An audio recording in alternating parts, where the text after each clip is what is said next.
My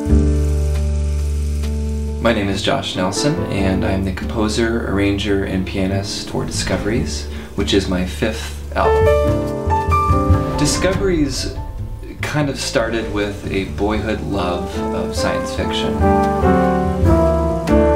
It's really a testament to collaborating with people that really inspired me to continue to write towards something as I was developing it. Thank you so much for being here. This is a CD release event and art installation for Discoveries, which is the new record.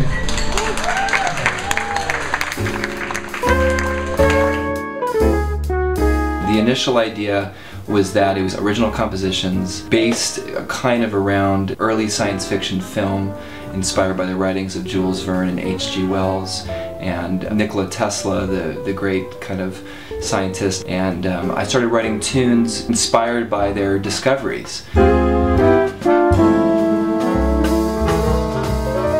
So I've been working with Dave Robert and Dan Schnell for the last couple years. They're in my trio. My name is Dave Robert and I played bass on Discoveries. And my name is Dan Schnell and I played drums, and the two of us were both co-producers on the album as well. We had worked together quite a bit, the three of us, and sometimes as a quartet with Larry Kuntz. We were trying to think about different ways to fill color into the lines and help the melodies take different shapes. He's using bass, clarinet, and trombone, which is a really interesting register and sound that you don't always hear together. Dante Winslow and John DeVersa shared the trumpet and flugelhorn chair. Alan Ferber and Garrett Smith shared the trombone chair, and Brian Walsh on the bass clarinet. To accent a couple of the songs on the record, we had vocalist Vanessa Robert come in and sing some of those melodies.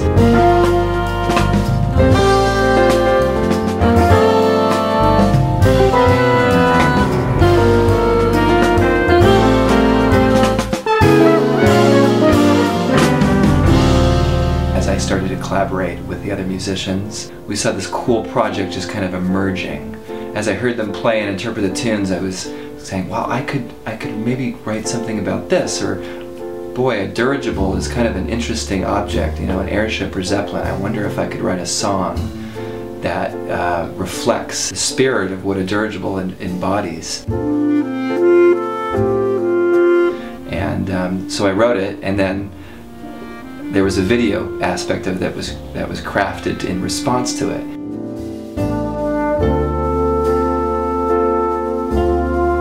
Previously, when I wanted to make visuals for a band, I would just have a video track that would just keep going no matter what the band did, and that actually wasn't very satisfying. So when Josh contacted me for this project, I was really excited because I wanted to try something new. I had a bank of clips prepared, and then I have a MIDI controller device. Each button represents a different clip, so it allowed me to be the improvisational with the band. It's a little crazy because it's really tempting to want to watch the video while you're playing. Sometimes I kind of wish I was in the audience to be able to just, you know, take in all artistic aspects at once. Seeing the musicians kind of read their parts and then kind of look up and see the video a little bit and get some inspiration and then come back and read their parts a little bit. It was such a cool exchange. Then I think it was fun for the audience too, because this is all stuff that they recognize. These are images that you grew up with, and it was just kind of a shared sort of visual history that I think is really fun for people to revisit live.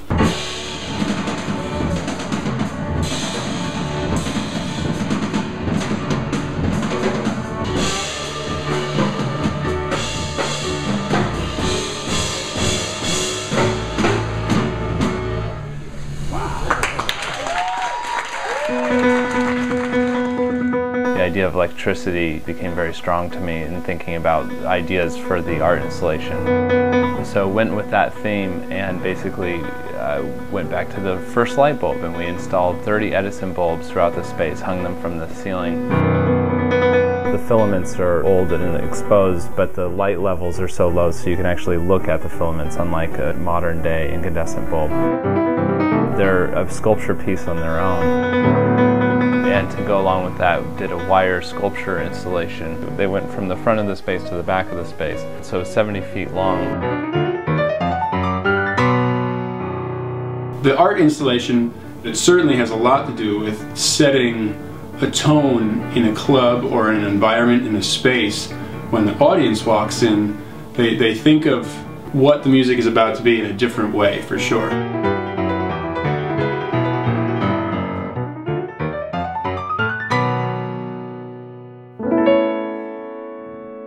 My dad really introduced me to the works of Jules Verne and H.G. Wells. Those two guys really were kind of prognosticators of the future through fiction, and I decided to create a solo piano composition based on a fictional meeting that they might have as they sit down to watch a movie on the old magic lantern, which was the predecessor to, of course, film as we know it today.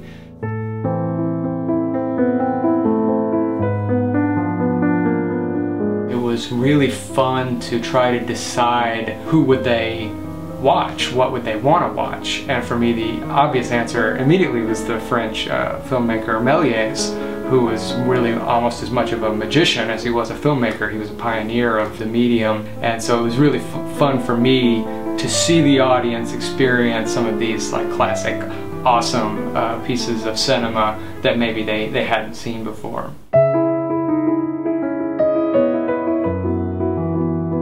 Ode to a Zoetrope was an instance where a song melody kind of came before the concept.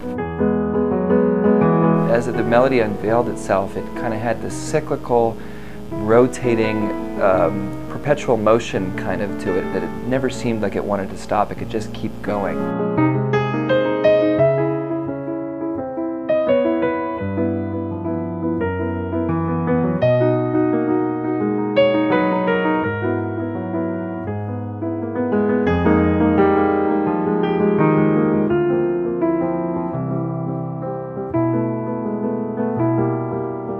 It was just a really nice way to close the record. Another, homage to early science fiction, early inventions, and early animation.